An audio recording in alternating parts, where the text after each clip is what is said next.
countless refined grain products that are marketed as being healthy, whether they are low in fat, low sodium, gluten-free, non-GMO, organic. There are numerous health terms that are planted on these products. The Red Heart Healthy logo, for example, is pervasive. I feel like there are a lot of foods out there that have this sort of health halo, perhaps even marketed as superfoods, right? Which is not a scientific term. It's a term invented by food marketers. And many of these foods are not just meaningless in terms of potential for health benefit, but actually can harm you.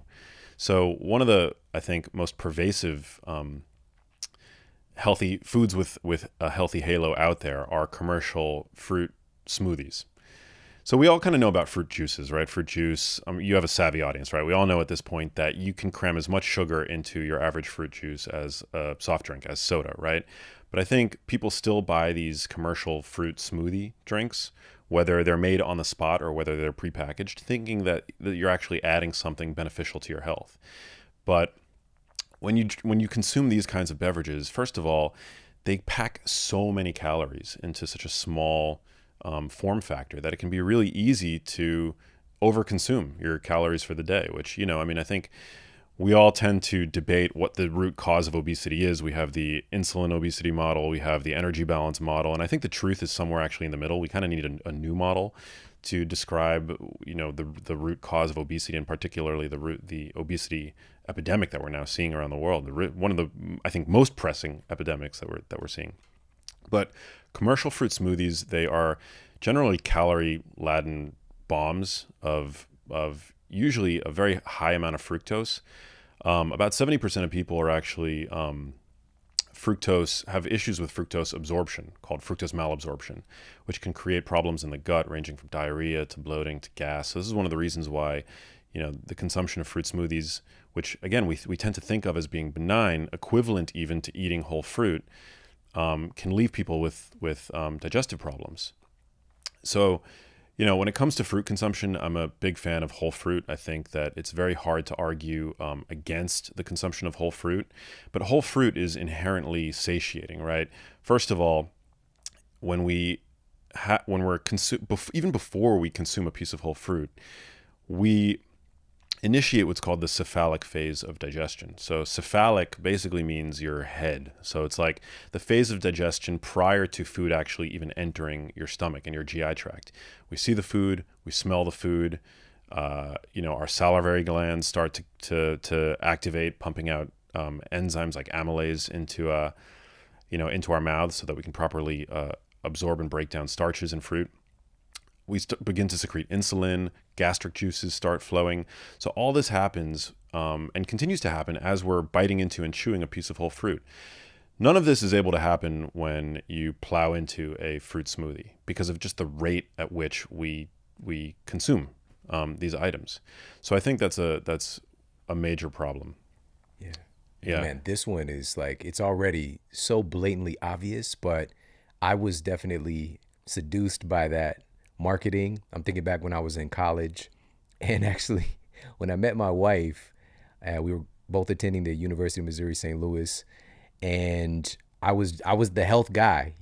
I was a strength and conditioning coach at the university gym, and I shifted over my coursework. Now I'm studying more, getting back into biology and all the things that I detested earlier on, now that I'm helping people.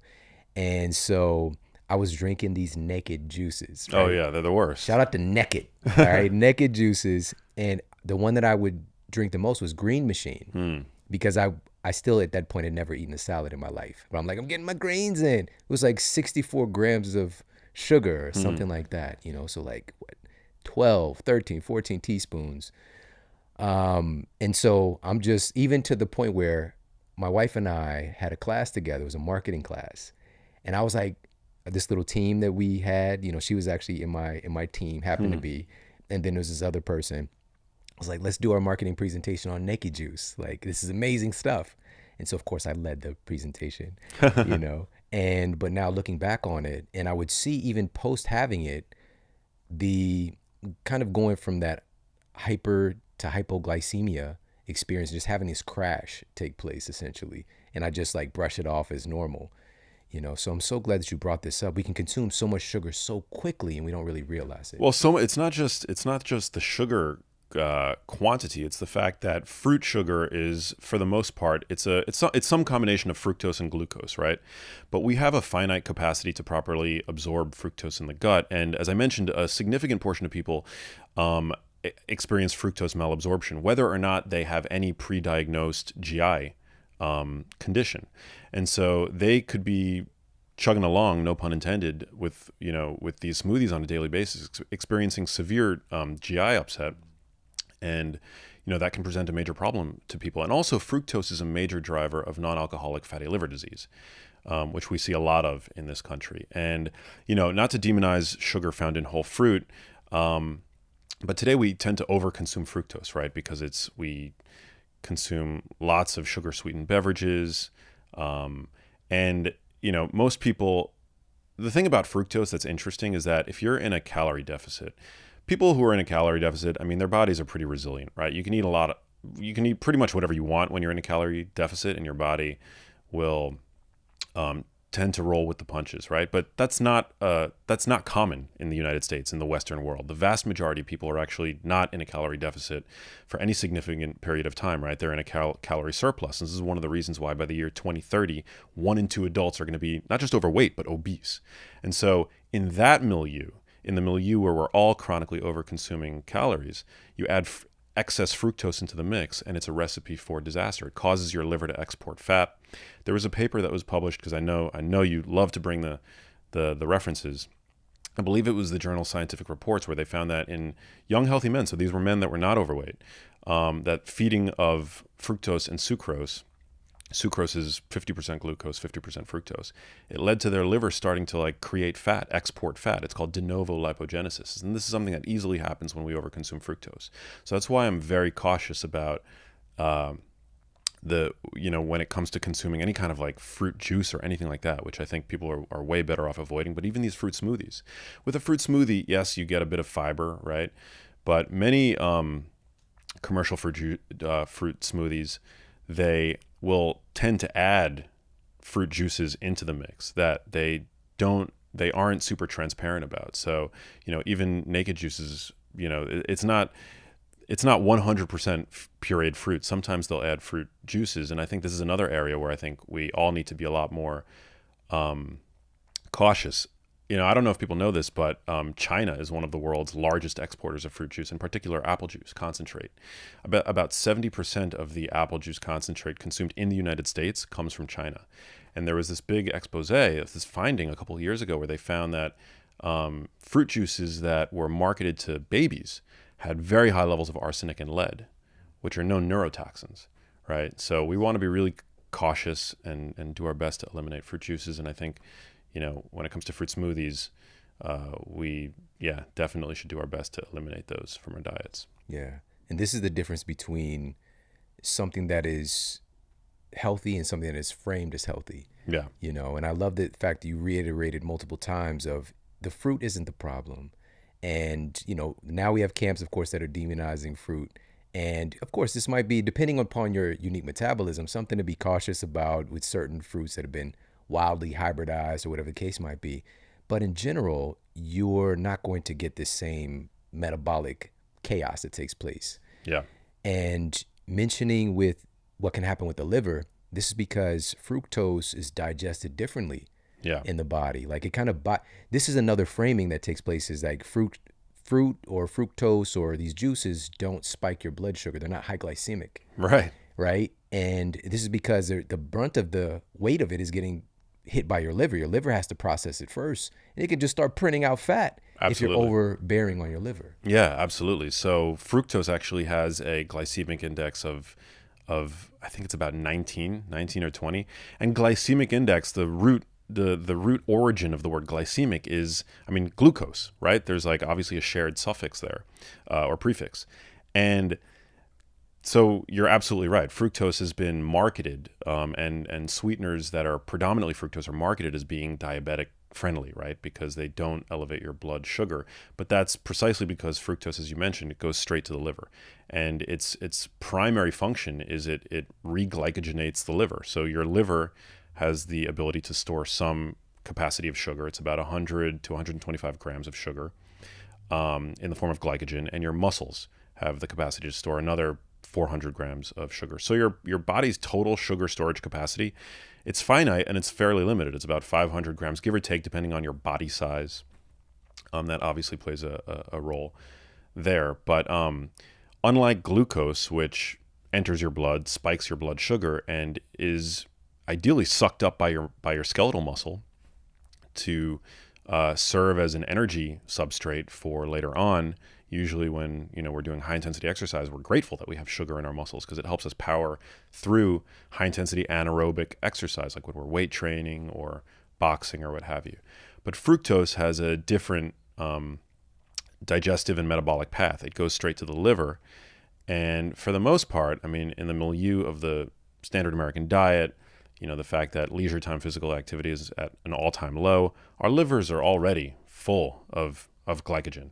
So, we have this finite storage capacity. And what happens when your liver is full of sugar and you're just adding more sugar to it? You're saying, the liver's like, what am I supposed to do with this? It's going to create fat and it's going to export that fat into circulation. So it's one of the reasons why one of the mechanisms by which people experience high elevated fasting triglycerides. It's because their livers are just like, they're continually exporting fat. Little not so fun fact, liver disease is in the top 10 causes of death in the United States.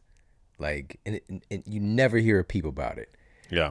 And it's just getting absolutely beat down with our lifestyle. Another one of these that I saw you mention was, and you of everybody, you've been really the foremost voice in talking about the benefits of olive oil. Mm. But there are these olive oil, quote, blends out there. Let's talk about that. Definitely. I mean, this is, again, where marketing trumps even reason, right?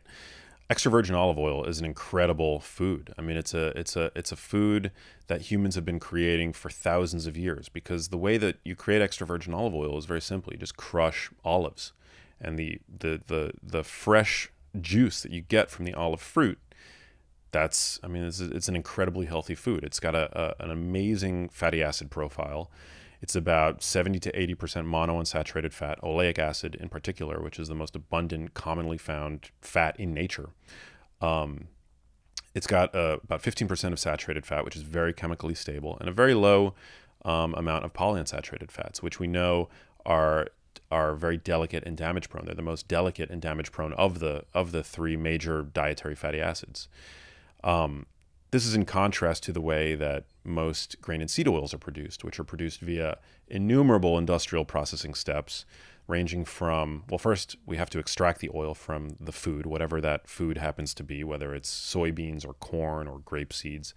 Oftentimes is done using harsh chemical solvents like hexane, which is a known neurotoxin. But even if not, these oils are produced. They go through a number of production steps, including degumming. And in particular, there's one step that I love to draw people's attention to, and that is the deodorization process. So a lot of these oils are very caustic in nature. They're noxious. They don't taste good. They have bitter flavors and aromas, and they're not as versatile as food producers need them to be, right? To be able to squeeze these oils into any number of ultra-processed foods, whether granola bars or salad dressings or frying oils. And so this deodorization process, basically, it's the food processing equivalent of the witness protection program. It basically takes these oils and it makes them devoid of any character. And that's why, food processors love them. But the problem with that step is that it creates a small but significant amount of trans fats. So it damages these already vulnerable to damage oils. The extraction process strips them of the antioxidants that they're typically bound with in their whole food form. And then we cook with them, we eat foods that are fried in them, and that continues to damage these oils. And a damaged oil damages you. The kinds of fats that we consume on a moment-to-moment basis influence the quality of our cellular membranes. They can affect things like our hormones, which are immensely powerful in terms of our physiology. And so getting back to extra virgin olive oil blends, sometimes on the market, you'll see products that are labeled as extra virgin olive oil, and you have to look really closely to make sure that it's not a blend, because what they're doing is they're blending this near perfect food, extra virgin olive oil, with some of these actually quite unhealthy cooking oils like corn oil, canola oil, and soybean oil. It's actually really frustrating that they do this because, for people that are making that effort, right, to reach for a healthier oil, they're being duped. And so these are people that tend to be vulnerable, right? They're not people who, like you or me, look at the, are meticulous about the foods that we allow to enter our households, right? And are looking at the ingredients. They see extra virgin olive oil. They maybe heard about the health benefits of olive oil on, your podcast. And they go to the supermarket and they pick it up. And what they don't realize is that oftentimes these are just blends that will use a little bit of extra virgin olive oil and they'll bulk it up with these less healthy oils. And I think that's a big problem, especially when, there are so many health benefits associated with the consumption of extra virgin olive oil. There's a very large long-term randomized controlled trial called the PREDIMED trial that was published a couple of years ago that showed us that the consumption of extra virgin olive oil, up to a liter a week, is associated with robust benefit to our cardiovascular system, our metabolic health, which we know is so important now, our waistlines, our cognitive function.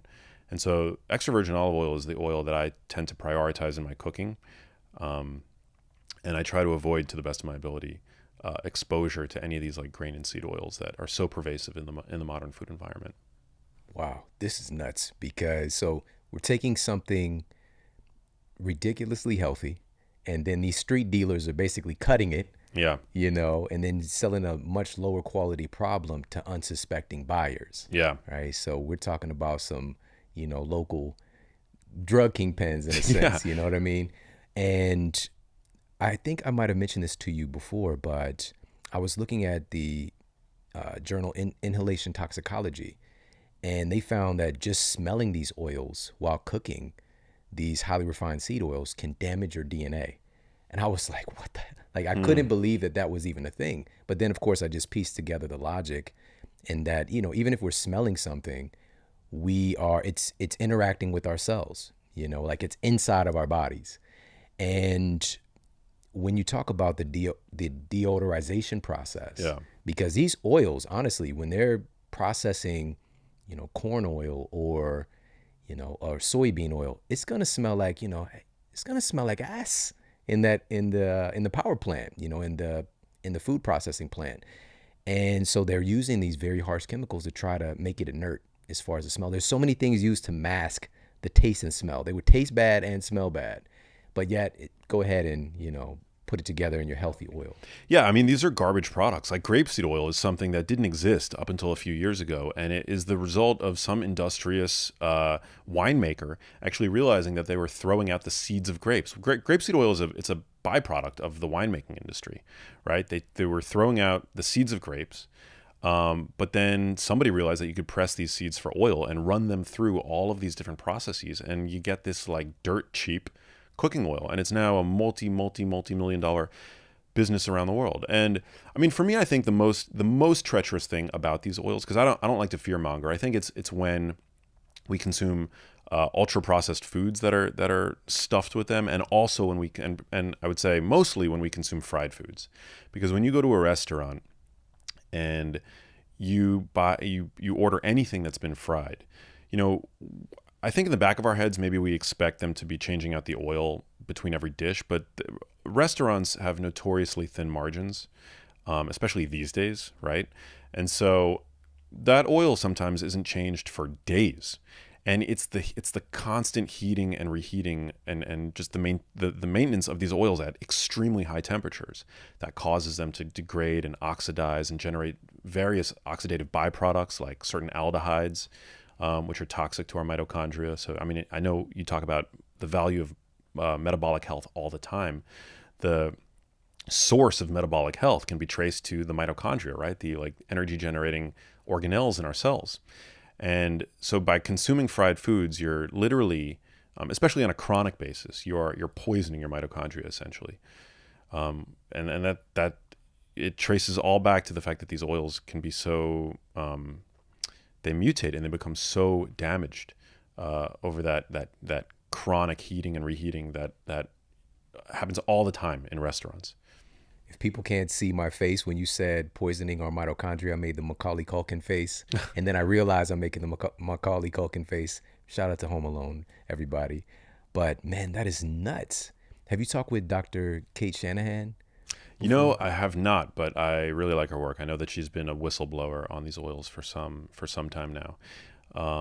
So I have not had her on the show, but yeah, we're very much aligned. It's already done. I'm Yeah. gonna make that connection. You guys just remind me of each other as well. It's gonna be a great conversation. One of the things that she shared was a biopsy, series of biopsies done.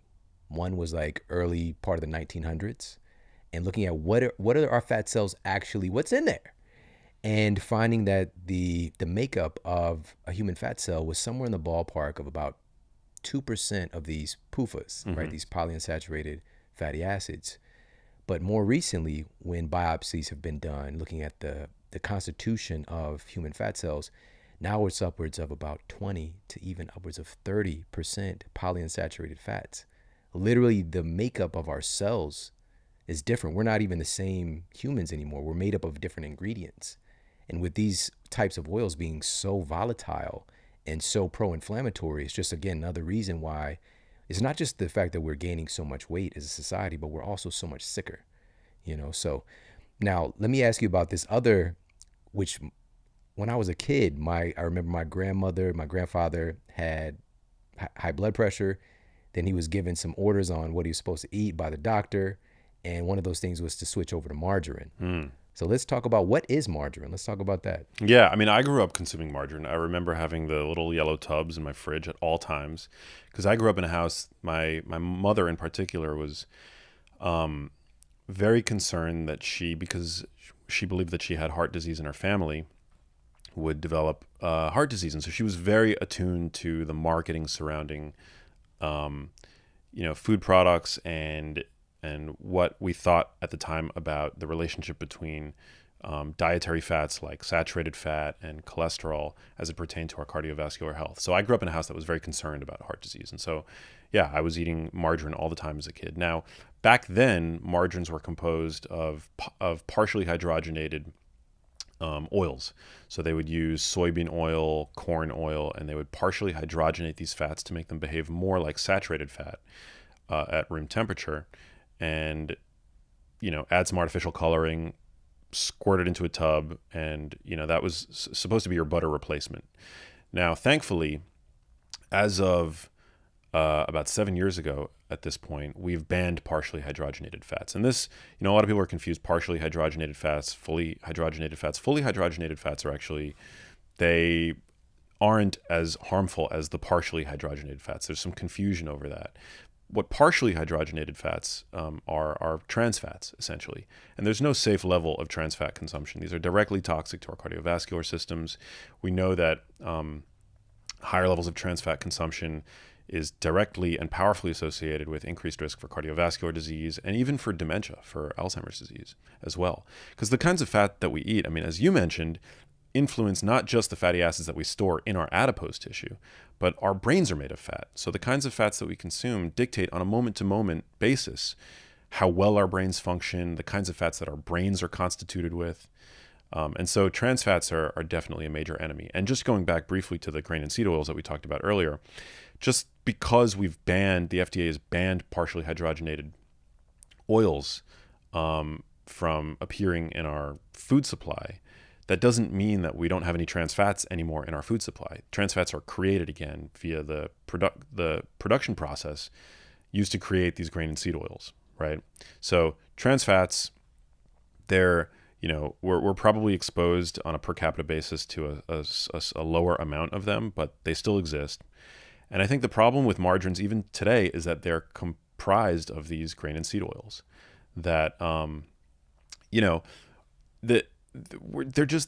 they're not very transparent about how they're produced, and so I don't know how what the production process is for that these oils undergo prior to making it into these yellow tubs. I would be very skeptical that they're treated with the care that fatty acids as delicate as polyunsaturated fats ought to be treated with. That they're doing that. And so I tend to avoid margarine. And also, why use something like margarine when extra virgin olive oil, again, is so beneficial from such a, from so many different angles? I mean, you could see, there's a hierarchy of evidence, right? Like extra virgin olive oil, we've seen in culture, we've seen in animal studies, we've seen observationally, we've seen with randomized control trials, actually is beneficial to human health. But it's these replacement oils that we've just had to accept because food marketers tell us that they're the best oils to use. Extra virgin olive oil, I think, is like, it's it tastes better than these synthetic margarines that you find on the market. Now the question is it healthier than butter? I still think that butter is a great food. It's a nutrient dense food. With a serving of butter, you get about 10% of retinol, which is vitamin A, preformed vitamin A, which is highly bioavailable. You also get compounds like butyrate, CLA, vitamin K2. In some people, butter will raise levels of LDL, which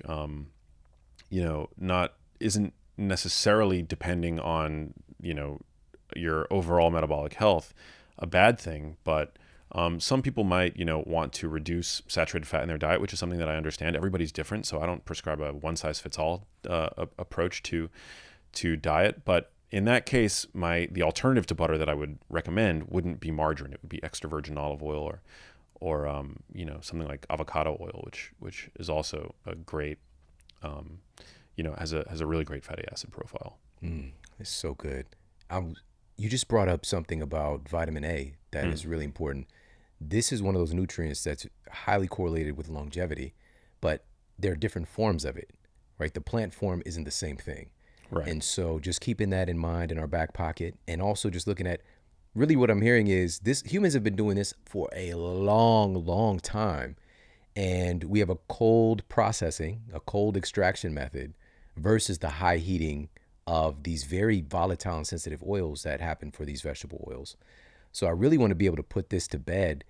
And I remember, and this is true story, at that university, this was like about 17 years ago, maybe 18 years ago, I was showing people whenever a new client or a new, I'm doing a training program with some of these athletes, I would pass around this Kellogg's cereal bar that was my cereal bar that I thought was super healthy. And then I came across some data on partially hydrogenated vegetable oils and the fact that they were about to be banned in New York City. I think this was around 2007 when they were officially banned, possibly. Yes. Yeah. And so this was prior to this. So this is maybe like a year and a half earlier. I was still sharing the data. And then once that article came out, I was showing everybody, it's like, I told you, you're like, this is not good stuff. And so now here we are all these years later, when they finally kind of get out of circulation. And as you mentioned, I think it was about 7 years ago. But look how long these changes take, and look how long they were consumed by millions upon millions of people every single day. Yeah. And it was literally breaking down their bodies, their cardiovascular system. These were things that were promoted as healthy by dietitians, by our healthcare professionals. Because, and I want to ask you about this, because you mentioned with your mom, she was what we call health conscious. Yeah. She was very health conscious, but it was the belief system there's an overarching intention of eating healthy things, but the marketing can manipulate our thinking rather than reality, in a sense. So can you talk a little bit about that, the idea of being health conscious versus partially hydrogenated vegetable oil? Yeah, I mean, people who are health conscious are willing to spend, right? And so the food industry knows that, and so they're happy to exploit our anxieties and our fears about food. And so my mother was one of those characters, right? She was health conscious. She read. This was like before the internet, obviously. So thankfully now we have access to thought leaders in the space, people like you. We all have access to PubMed. There's this democratization of information that has occurred over the past 10, 20 years that prior generations really, they didn't have access to. They didn't have access to the kinds of information that we had now. And so they were much more vulnerable. Not to say that we're not vulnerable today. We certainly still are. But my mother read all the magazines, read all the newspapers, and the paradigm for health that she received was that dietary saturated fat, very harmful, dietary cholesterol, very harmful, refined grain products because they were low in fat, benign if not beneficial to her health. So I grew up in a household where, we ate lots of refined grain products. Generally, we ate low in cholesterol foods. We had, fat-free foods all around the house. I even grew up in a neighborhood in New York City where we had a supermarket that was called F3, fat-free foods. And What? it was just, Are you kidding me? yeah, it was a Wow. supermarket. Everything, it was like a 99-cent store, but instead of everything being 99 cents, everything had to be fat-free or low fat in this supermarket. Because back when I grew up, that was like, I was born in 1982, which thankfully, when I became sort of aware of my diet, we were just sort of getting out of that hysteria surrounding fat. But my mom was certainly influenced by it. And so growing up, I remember I was about 12 years old when I had my first egg, when my mom created made an omelet for me for the first time. We had margarine in the fridge, as I had mentioned. And these were all well-intentioned attempts at getting healthy, at being healthy. And so, I think it's a shame. I mean, my mom, this is public. She developed a form of dementia, which, she struggled with for years. My mother never ended up developing heart disease, but she ended up developing all of these other problems. The major problem that my family struggled with was the fact that she had a form of dementia. And, I would never be able to trace her health problems back to any singular food component, but I do know a lot about her dietary pattern over the years. And it was low in fat. It was largely devoid of animal products, very little dietary cholesterol, but full of these fake industrially produced fats and oils. And so, I can't say that those are the smoking gun, but as in sort of N of one anecdotal correlation, it's clear that dietary pattern didn't protect her.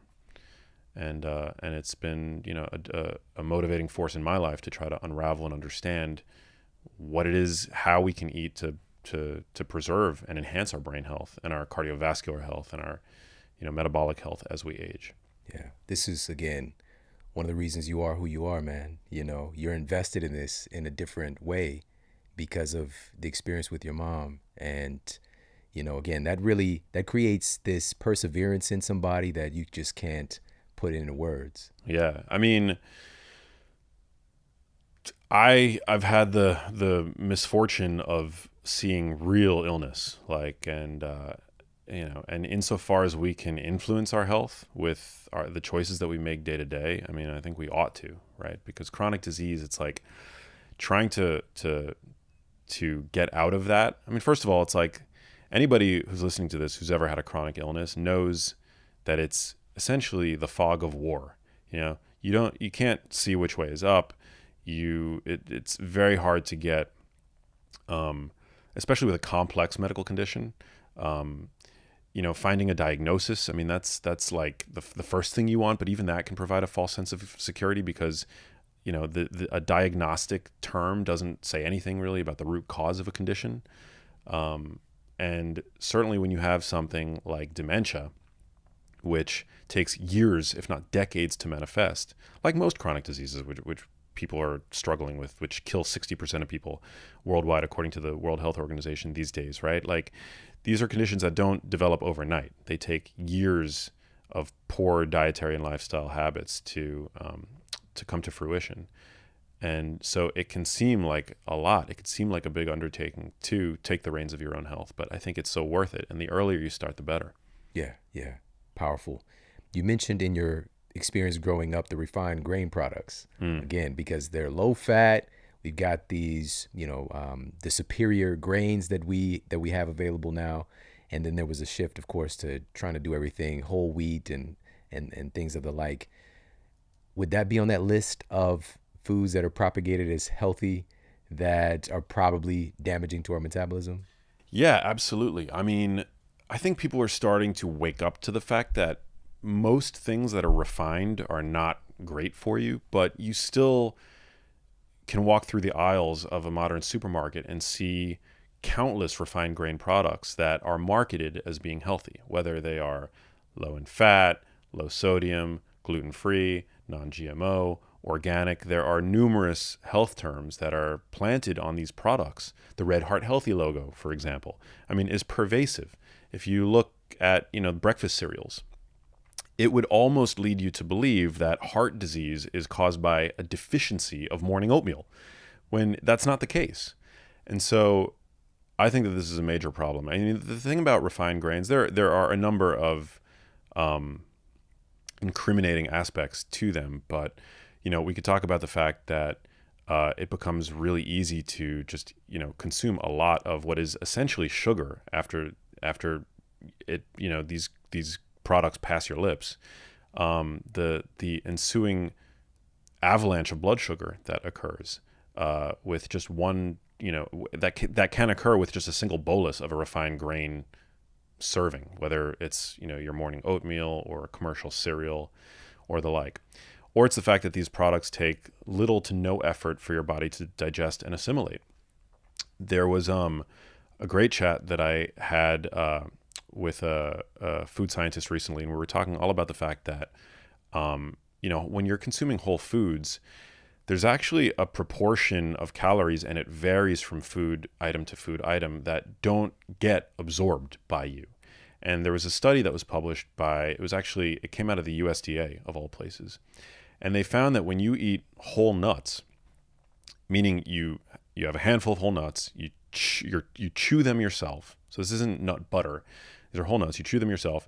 About 30% of the calories that you ingest actually don't get absorbed. You end up passing them because they can't get broken down and be assimilated in time before you expel them. So the same goes for most whole foods, but the problem with refined grains is that you absorb 100% of the calories that you consume when they're from these refined grain products. Refined grain products also tend to have a lot of added sugar. Your average American today consumes 66 pounds of added sugar per year, which is just a tremendous amount of sugar, and we have no dietary or biological need for added sugar of any sort. And so, and also most of these products are devoid of any real nutrition, so they're essentially empty calories. Now, food manufacturers will tend to fortify these products using synthetic vitamins. I mean, if you pick up a loaf of commercial bread, usually you'll see niacin has been added, folic acid has been added. Food manufacturers enrich these refined grain products so that they're not completely devoid of any nutrition. But we touched on beta carotene and vitamin A earlier. Folic acid is one example of a nutrient that a lot of people can't properly metabolize. They need to ingest folate, which is the natural form. Folic acid is always synthetic. And so do you really want to be ingesting synthetic nutrients? I mean, I'm not saying that these are going to harm you in any significant way, but refined grain products, they're just empty calories. And they're just, it's like they're one of the defining features of the standard American diet. Your average adult now consumes 60% of their calories from ultra-processed foods. Most of those foods are based on refined grains. And for children, it's even scary. I mean, I know you're a dad. Children, their consumption of ultra-processed foods make up something like 70 to 80% of their daily calorie intake. It's shocking. It is insane. And we're wondering, I mean, it's not even, this is not hard to do the math when you go into a grocery store in the United States.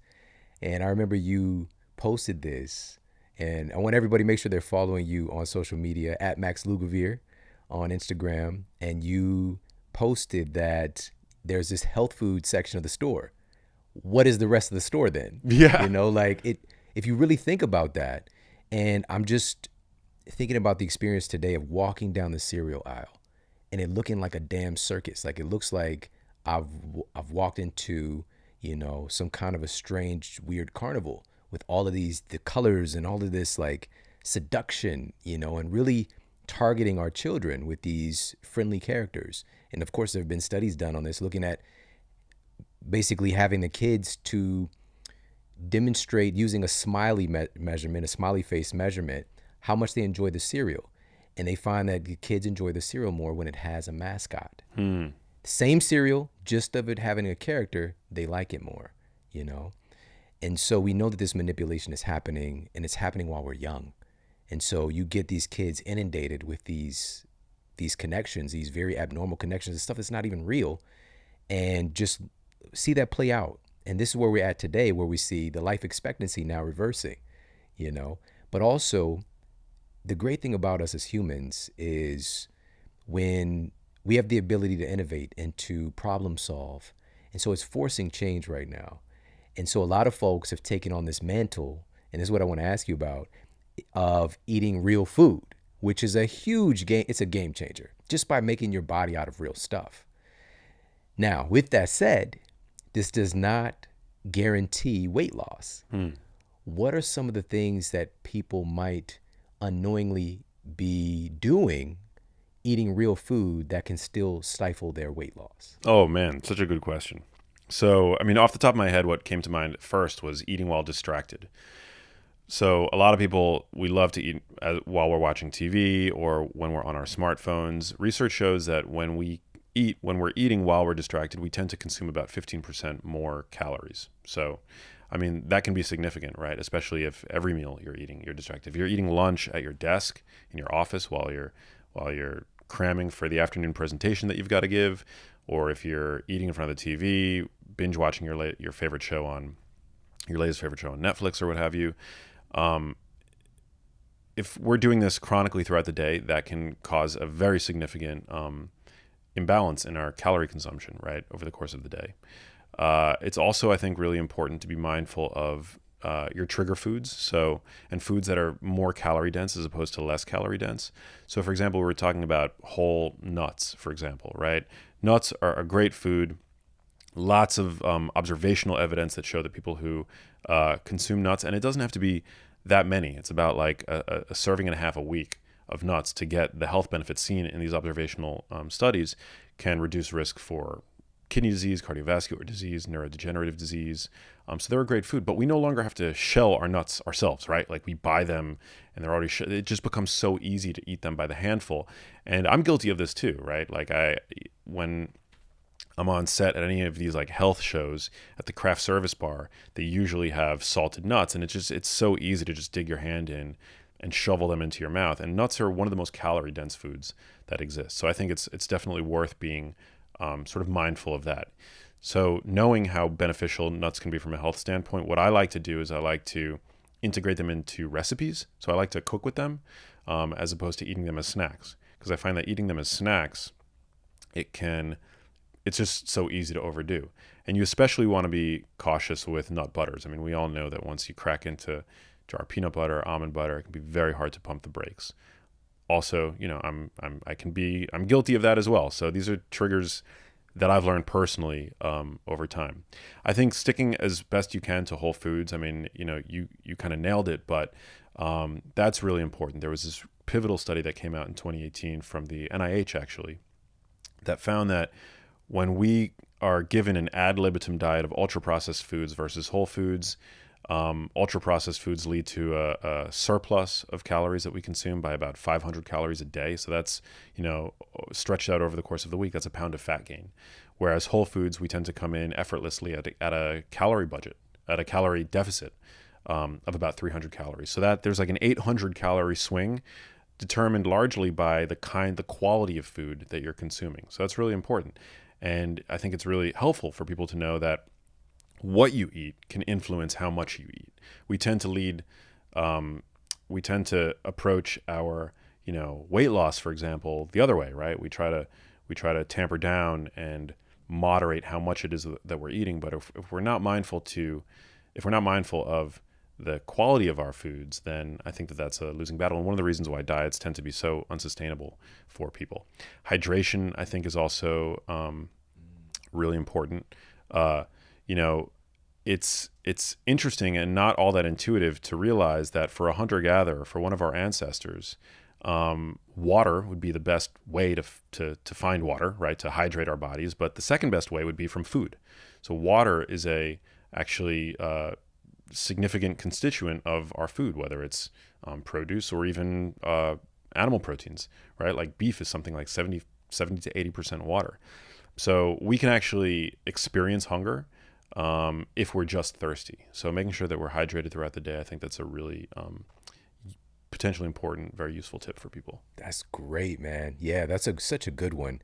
I always think about what's regulating our hunger, and it's all integrated in the same place in the brain, really, in the hypothalamus, regulating our thirst signals and our hunger signals. And these things can get crossed up pretty easily, especially today when we're really distracted from our bodies. So I love that you led off with paying more attention to your food while you're eating. You Yeah. know, that's great, man. And also, you mentioned earlier about that USDA data, and I believe it's the title is something along the lines of the Atwater discrepancy or discrepancy in the Atwater system, where we find that eating these almonds in this study, we had a different net caloric gain from Yeah. eating the almonds, right? So like 30% of the energy that's supposed to be there, we don't necessarily absorb, or our body expends trying to process it.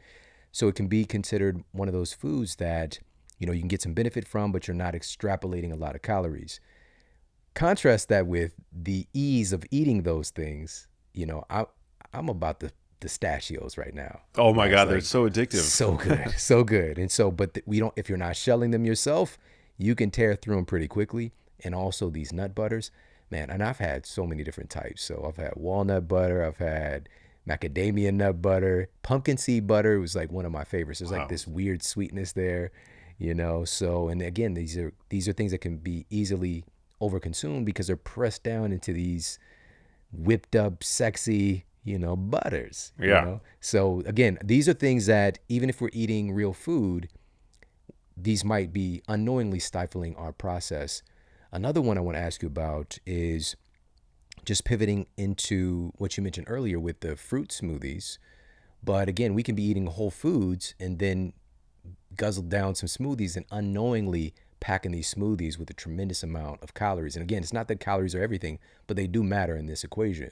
Yeah, calories are not everything. I mean, I definitely like to talk about calories because there are some, that promote that calories don't matter at all. They certainly matter, but again, just going back to the NIH study, if you're really minding your food quality, then you shouldn't have to think about calories. I mean, thinking about calories is the fact that we're able to even do that and log our calorie consumption, it's a modern privilege, right? And it's something that can be a very effective tool because we're surrounded by modern foods. And modern foods, I mean, one of the defining characteristics of modern foods is that they're not satiating, right? Especially these ultra processed foods, which we've been talking about. There are three factors that make a food satiating that we know of thanks to modern scientific research. And one is its protein content. So protein is the most satiating macronutrient. And that actually is another potential pitfall that you can still succumb to if you're eating only whole foods, right? Even among whole foods, there are some that are more satiating and there are some that are less satiating. So protein, we know, above and beyond carbs and fat, is the most satiating macronutrient. The other aspect of food that makes it satiating is fiber. Fiber is satiating not because we have a biological need for fiber. We actually don't. But fiber mechanically stretches out our stomach. So we know that when our stomach is empty, it secretes a hormone called ghrelin, which makes us hungry. It's sort of referred to as the hunger hormone. And when our stomach stretches out, which fiber can certainly help do because it absorbs water and it, again, mechanically stretches out the stomach, it turns off the secretion of that hormone. And there's some lag time there also, which is another reason why we want to slow down and enjoy our food, not guzzle it in the form of a smoothie. So protein, fiber, and then thirdly, water. And water is satiating for a number of reasons.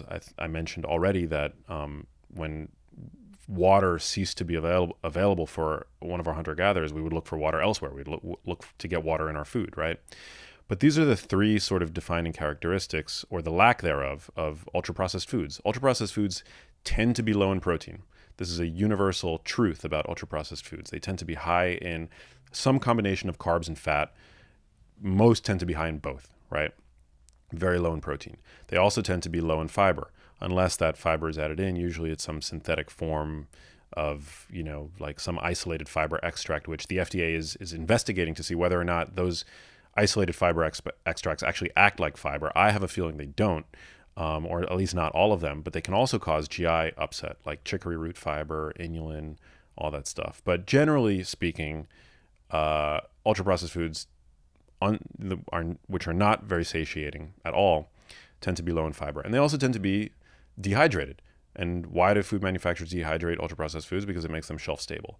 So those are the three features that you want to actually seek out if you're looking to be satiated by your food, which I think is, which we all should be, right? Because being satiated by our food is going to turn off those hunger mechanisms and not cause us to be packing on the fat when, that would have been useful for one of our ancestors in a time of increased food scarcity.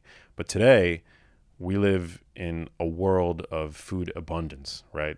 24 hours a day, we're surrounded by hyper palatable, ultra processed, completely not satiating foods. And so I think bringing satiety back to the table, that's like the secret sauce, the missing ingredient. But knowing those three, variables and being able to manipulate them and seek them out in your diet should be very helpful, I think, for most people. Yeah, this has been very helpful already. And, we were talking a little bit before we got started here with the show. We're living in a very strange and turbulent time right now as humanity. And obviously our health is not in a good state. Is there anything that you feel is lacking in getting addressed or lacking in us being proactive and having the ability to actually do something about right now to fortify our health in the midst of these pandemic times? Yeah, it's such a good question. I mean, for one, I think the fact that so few people are talking about how much agency we actually have when it comes to our metabolic health. I mean, this is something that, we need to be able to look inward and cultivate our own body autonomy and resilience. And that's not going to come from some tool or some pill or some product that we get from the pharmacy or our doctors or our supermarket. I mean, it's something that we can all cultivate, but it requires a mindset shift, I think. It requires sometimes doing things that are a little uncomfortable. Some of the most effective resilience builders that I'm aware of are actually uncomfortable, and people tend to shy away from them.